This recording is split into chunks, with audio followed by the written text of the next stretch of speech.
Hello student Akshay सार YouTube channel को आपण समस्त को स्वागत। वर्तमान यह एक इंपोर्टेंट वीडियो डिस्कशन करवा।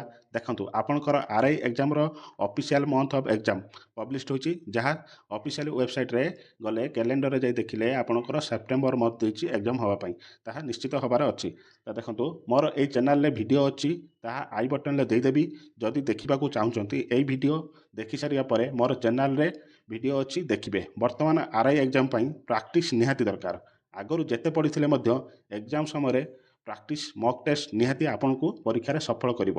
ବର୍ତ୍ତମାନ ଏହି ଭିଡ଼ିଓରେ ଆମେ ଓଡ଼ିଆ ଗ୍ରାମର କିଛି ପ୍ରଶ୍ନ ପ୍ରାକ୍ଟିସ୍ କରିବା। 16ଗୋଟି ପ୍ରଶ୍ନ ରହିବ, 15ଟି ପ୍ରଶ୍ନର ଉତ୍ତର କହିବି। 16 ନମ୍ବର ପ୍ରଶ୍ନର ଉତ୍ତର ଆପଣମାନେ କମେଣ୍ଟରେ ଜଣାଇବେ। Let's start video. ଯଦି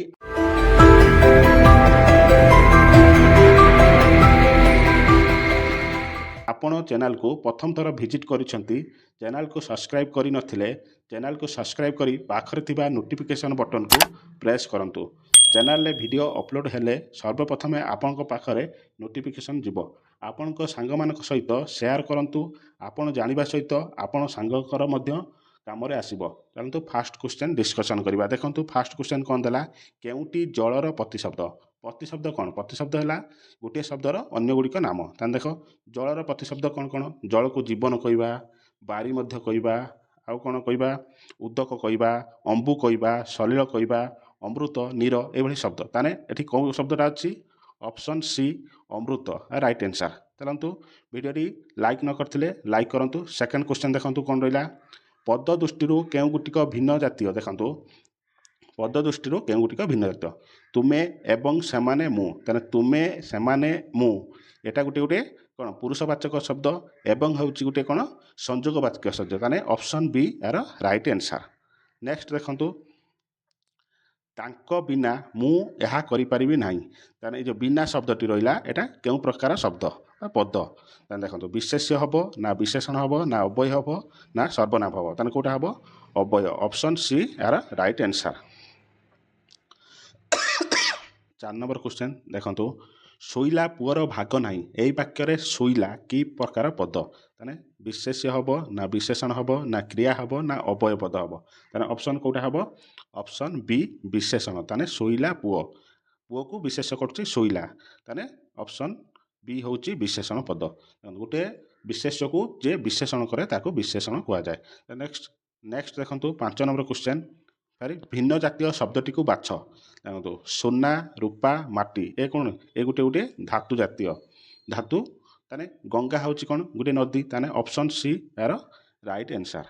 ନେକ୍ସଟ 6 ନମ୍ବର, କ୍ଷଣସ୍ଥାୟୀ କେଉଁ ସମାସ? କ୍ଷଣସ୍ଥାୟୀ କେଉଁ ସମାସ? ଅପସନ୍ ଏ ଦ୍ୱିତୀୟ ତତ୍ପୁରୁଷ ସମାସ କୁହାଯାଏ କ୍ଷଣସ୍ଥାୟୀକୁ। ତାହେଲେ option A right answer. Next question 7 number question ଦେଖନ୍ତୁ, କୌଣସି ପଦ ଗଢ଼ିବା ପାଇଁ ଧାତୁର ପୂର୍ବରେ ଅନ୍ୟ ଗୋଟିଏ ପଦ ଥାଏ, ସେହି ପଦର ନାମକୁ ଡ୍ୟାସ୍ ସମାସ କୁହାଯାଏ। ଗୋଟିଏ ପଦର ଧାତୁର ପୂର୍ବରେ ଅନ୍ୟ ଗୋଟିଏ ପଦ ଥାଏ, ସେହି ପଦର କେଉଁ ସମାସ କରାଯାଏ ତାକୁ କ'ଣ କୁହାଯାଏ? ସେଇଟା ଆପଣ ଦେଖନ୍ତୁ, ଉତ୍ପଦ ତତ୍ପରସ ନା ଦିଗ ଉଲ୍କ ନା କୌଣସି ନୁହେଁ। ତାହେଲେ ଅପସନ୍ ଏ ଏହାର ରାଇଟ୍ ଆନ୍ସର୍, ଉପପଦ ତତ୍ପୁରୁଷ। ତାହେଲେ option A right answer. Next 8 number, ଯଶୋଧନ କେଉଁ ସମାସ? ଯଶୋଧନ କେଉଁ ସମାସ ଅଟେ? ଅପସନ୍ ବି ରୂପକ କର୍ମଧାରୟ ସମାସ ଯଶୋଧନକୁ କୁହାଯାଏ। ତାହେଲେ ନେକ୍ସଟ କ୍ୱେଶ୍ଚନ୍ 9 ନମ୍ବର କ୍ୱେଶ୍ଚନ୍ ଦେଖନ୍ତୁ, ଶୟନ ଶବ୍ଦଟିରେ କେଉଁ ପ୍ରତ୍ୟୟ ଯୁଗ ହୋଇଛି କରାଯାଇଛି? ତାହେଲେ ଶୟନ କେଉଁ ପ୍ରତ୍ୟୟ ଅଛି? ଅ ନା ମୂର୍ଧନ ନା ୟ ନା ଅନ? ତାହେଲେ କେଉଁ ଶୟନ? ତାହେଲେ option D right answer. Next question 10 number question, ବଢ଼ିଆ କ୍ୱେଶ୍ଚନ୍ଟା ଦେଖନ୍ତୁ, ପ୍ରସାଦ ଶବ୍ଦର ସଠିକ୍ ଅର୍ଥ ବାଛ। ପ୍ରସାଦ କାହାକୁ କୁହାଯାଏ? ଠାକୁରଙ୍କ ଭୋଗକୁ କୁହାଯାଏ ନା ବଡ଼ କୋଠା ଘର, ବଡ଼ ମନ୍ଦିର, ଭୋଗ ରନ୍ଧା ହେଉଥିବା ଘର?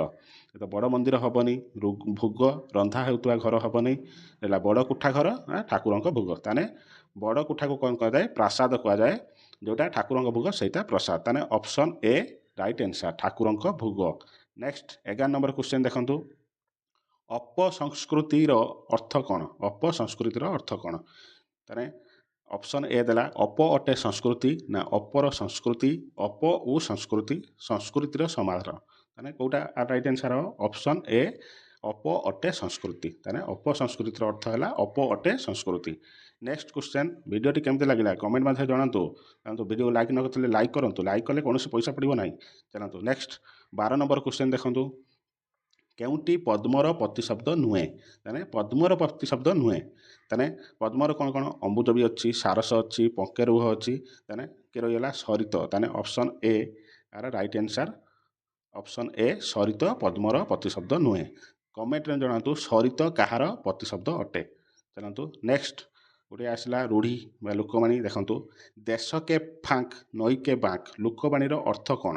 ତାହେଲେ ଦେଶ କେ ଫାଙ୍କ ନଈ କେ ବାଙ୍କ, ତାହେଲେ କେଉଁଟା? ଅପସନ୍ ବି ଭିନ୍ନ ସ୍ଥାନରେ ଭିନ୍ନ ଚଳଣି। ଯେଉଁ ଜାଗାକୁ ଯିବ ଯେଉଁ ସ୍ଥାନରେ ଯେଉଁ ଚଳଣି ସେ ଚଳିବାକୁ ପଡ଼ିବ। ତାହେଲେ ଦେଶ କେ ଫାଙ୍କ ନଈ କେ ବାଙ୍କ।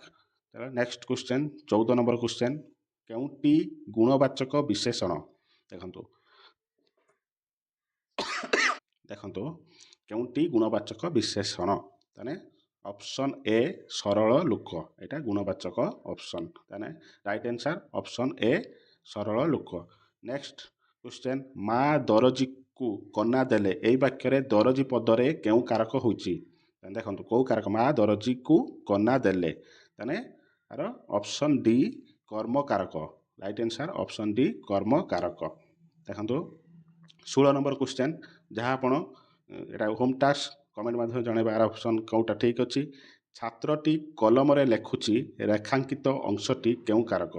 ଛାତ୍ରଟି କଲମରେ ଲେଖୁଛି, ତାହେଲେ ଆର କେଉଁ କାରକ ଅଟେ? ଅପସନ୍ ମାଧ୍ୟମରେ କମେଣ୍ଟ ମାଧ୍ୟମରେ ଜଣାନ୍ତୁ। ଯଦି ଚାଲନ୍ତୁ ଇଏ ଥିଲା ଏହିପରି ସବୁ ବିଷୟରେ ଯଦି ଆପଣ କହିବେ, ଏହିପରି ସବୁ ବିଷୟରେ ଆମେ ମକ୍ ଟେଷ୍ଟ ପ୍ରାକ୍ଟିସ୍ ଭିଡ଼ିଓ ଆଣିବା ପାଇଁ କମେଣ୍ଟରେ ଆପଣଙ୍କର ମତାମତ ଦିଅନ୍ତୁ। ଭିଡ଼ିଓ ଭଲ ଲାଗିଥିଲେ ଚ୍ୟାନେଲକୁ subscribe and like share comment କରନ୍ତୁ। ଆପଣମାନେ ପରୀକ୍ଷାରେ ଭଲ କରନ୍ତୁ, ଏହା ମୋର ଜଗନ୍ନାଥ ପାଖରେ ପ୍ରାର୍ଥନା। ଦେଖା ହେବା ଆଉ ଏକ ନୂଆ ଭିଡ଼ିଓରେ, ସେତେ ପର୍ଯ୍ୟନ୍ତ ବିଦାୟ ଦିଅ। ଜୟ ଜଗନ୍ନାଥ। ଚାଲ।